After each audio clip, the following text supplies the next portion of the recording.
Salut les filles, c'est Cathy et aujourd'hui on se retrouve pour tester 3 recettes healthy de Pinterest. J'avais envie de faire cette vidéo parce que celles qui me suivent sur Snapchat, vous savez que j'ai repris le TBC et j'essaye du coup de faire un peu plus attention à ce que je mange sans faire de régime, mais j'essaye d'intégrer un peu plus de légumes dans mon alimentation.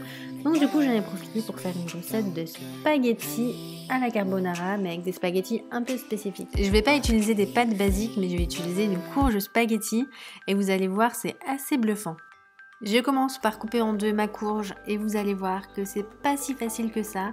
Moi je l'ai coupée en deux parce que je la mettais au four, mais vous pouvez la mettre en entière et la cuire à la cocotte. La prochaine fois je pense que je testerai comme ça sera plus facile.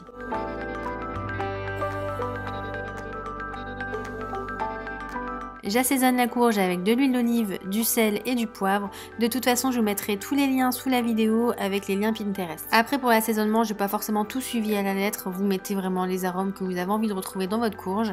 Vous pouvez mettre des herbes, vraiment c'est comme vous voulez. Et vous badigeonnez le tout. Puis direction le four, je vais les mettre pendant 30 minutes à 180 degrés.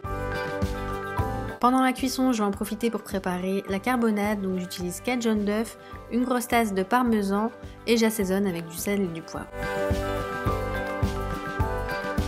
On n'oublie pas de mélanger et on réserve de côté.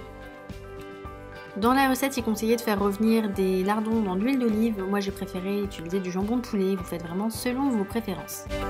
Une fois que les courges spaghettis sont cuites, on va pouvoir venir les gratter et c'est là où la magie opère. Vous allez voir, ça va faire comme des sortes de filaments et on aura l'impression que ça ressemble à peu près à des spaghettis.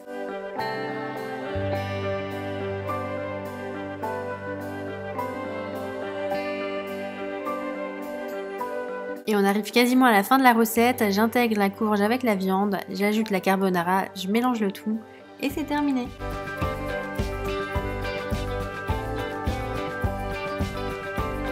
Et voilà le résultat. Donc moi qui suis pas fan de légumes, sincèrement j'ai trouvé ça très bon.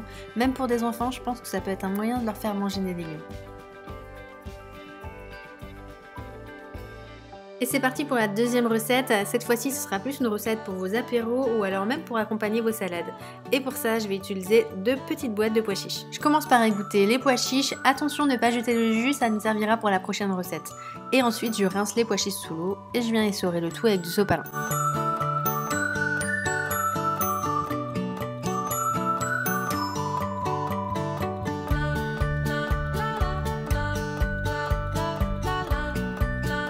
Ensuite, on assaisonne les pois chiches. Alors moi, j'ai utilisé une cuillère de curry, une cuillère de paprika, une cuillère de sel et j'ai terminé avec une cuillère d'huile d'olive et je mélange le tout.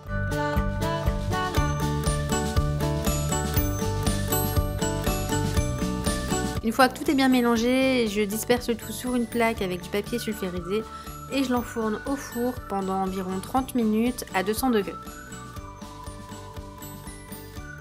Maintenant que tout est bien refroidi, je le mets dans un bol pour servir en apéritif. J'ai rajouté un peu de sel parce que je trouvais que ça manquait un petit peu de goût, mais sinon le résultat final est vraiment plutôt pas mal. Et on termine avec la dernière recette et la plus gourmande, ça va être une mousse au chocolat, mais un petit peu particulière. Comme je vous avais dit tout à l'heure, il fallait garder le jus de pois chiche et on va faire nos blancs en neige avec ce jus là. Et vous allez voir, le résultat est assez bluffant, sans utiliser d'œufs, on arrive à avoir vraiment une mousse comme avec des œufs et en plus ça mousse vraiment beaucoup plus rapidement. Ensuite, je viens faire fondre 150 g de chocolat ou un peu plus si vous êtes plus gourmand. Je viens le mettre au micro-ondes pour que ce soit plus rapide, mais vous pouvez également le faire au bain-marie. Une fois que le chocolat a fondu, j'incorpore un quart des blancs dans le chocolat, je mélange le tout et j'incorpore ce mélange à nouveau dans les blancs. On arrive à la fin de la recette, donc j'incorpore ce mélange dans les blancs, je mélange à nouveau et la recette est déjà terminée. Il ne me reste plus qu'à les mettre dans des jolis récipients.